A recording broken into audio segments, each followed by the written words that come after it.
Aaron had always been curious about China.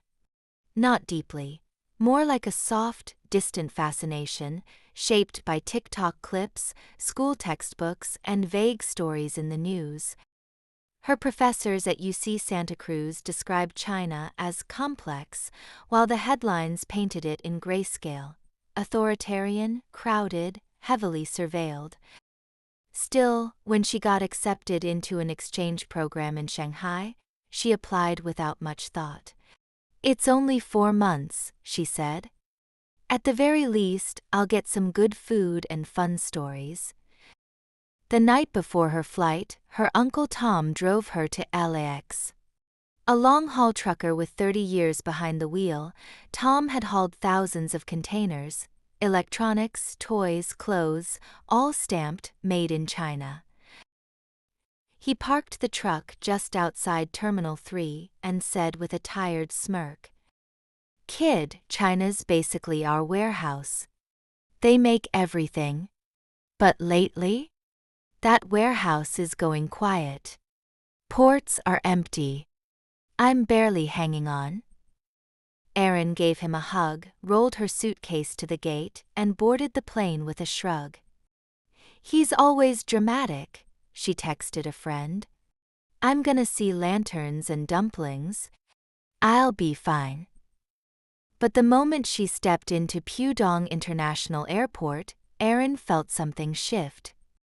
The terminal was vast, spotless, with gleaming floors that reflected the soft light of massive LED panels showing high-speed trains, dancing robots, and serene countryside. The baggage claim was entirely automated, no chaos, no missing bags, no shouting. She blinked. "This is not what I expected." Even more shocking, her trip from the airport to her dorm took exactly 31 minutes, on a Maglev train that topped 430 kilometers per hour. No Uber surge pricing. No traffic jam. Just silence and speed. "This blows LA's metro out of the water," she texted, attaching a video of the train zooming past traffic like a bullet.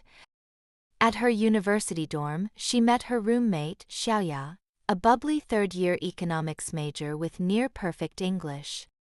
Over the next few days, Xiaoya took Aaron on a whirlwind tour of Shanghai. They strolled down Nanjing Road, shared skewers from a night market, and queued for bubble tea with dozens of teenagers paying with just a tap of their phones. Aaron noticed something else. No one seemed nervous. People walked quickly, smiled easily. Even the street vendors had laminated QR codes taped to their carts. Public bathrooms were free, clean, and well-stocked.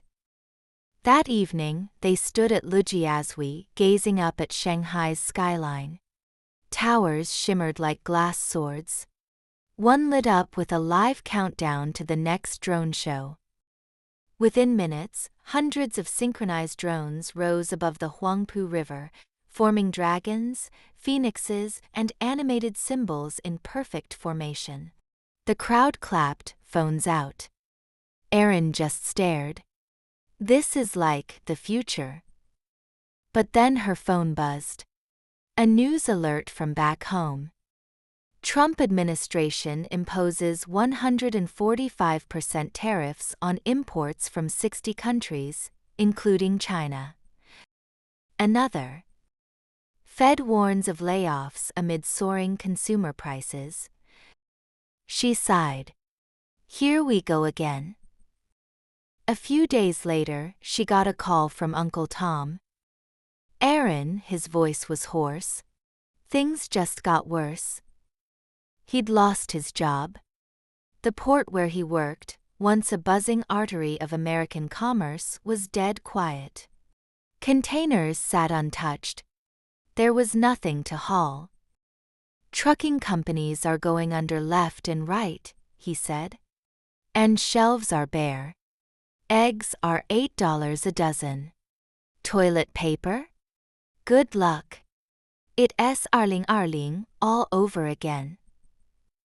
He laughed bitterly. Guess America's war on China came home. Erin fell silent. She remembered Thanksgivings past. Stuffed aisles of cranberry sauce, sweet potatoes, turkeys for days. Now her uncle, her rock, was jobless, struggling to find milk at the store. She looked out her dorm window.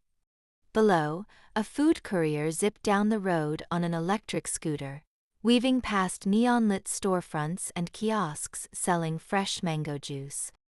That night she couldn't sleep. Xiaoya noticed. "You okay?" Erin nodded at first. Then shook her head.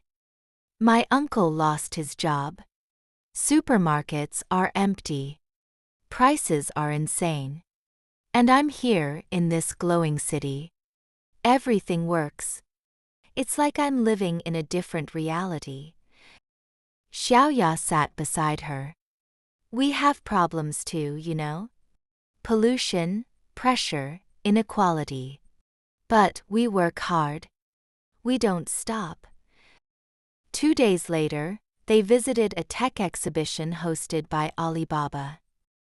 Erin saw robots performing surgeries on dummies, AI writing code in real time, and autonomous trucks driving without human intervention.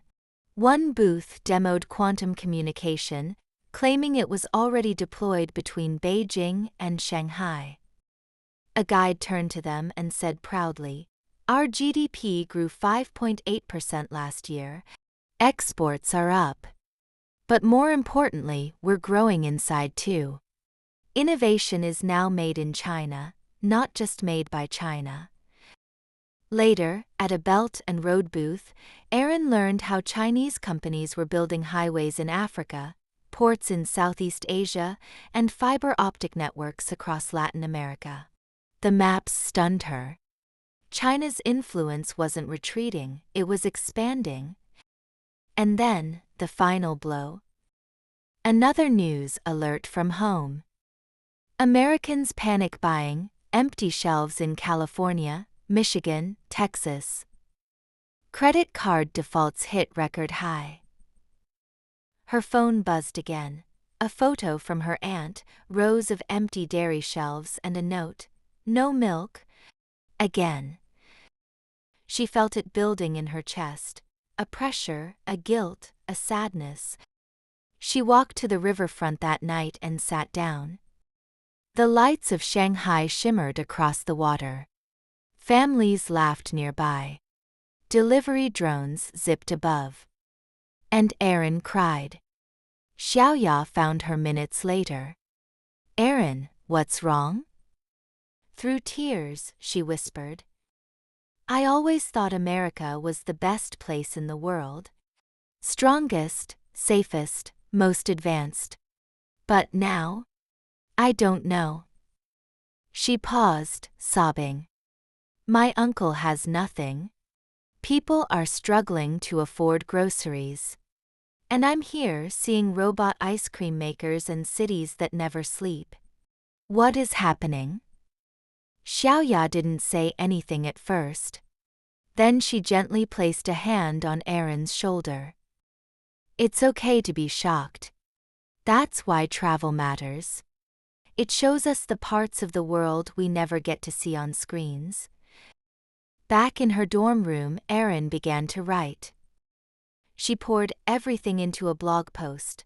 The call from Uncle Tom, the Maglev ride, the supermarket shortages, the AI demos, the tears. She titled it, "Two Worlds, One Girl. And a Choice We Can't Keep Avoiding." She ended with this. "China's economy is like a high-speed train, full of momentum and ambition. America feels like a broken truck, stuck in mud, spinning its wheels. I still love home. But love isn't blind. We need to wake up. The future won't wait." She posted it. Didn't expect much. Within 24 hours, it went viral. Comments flooded in. "Thank you for showing the other side of China. This was painful to read, but true. I cried too. We're so far behind, and we don't even know it. A few weeks later, Aaron and Xiaoya planned a trip to Yunnan. Aaron learned how to use Alipay to book train tickets, share bikes to get to class, and use smart lockers to receive packages. She even convinced her uncle to consider applying to work in China's logistics sector. It's massive, she said. And growing fast. She smiled more, talked less, listened more. And though she still carried the weight of her homeland's struggles, she also carried something else. Hope. Because now she knew that sometimes truth doesn't come from headlines. It comes from walking streets you've never seen, hearing stories you never expected, and letting go of the myths we were raised on. She came to China with doubts. She left in tears. But she left with her eyes wide open.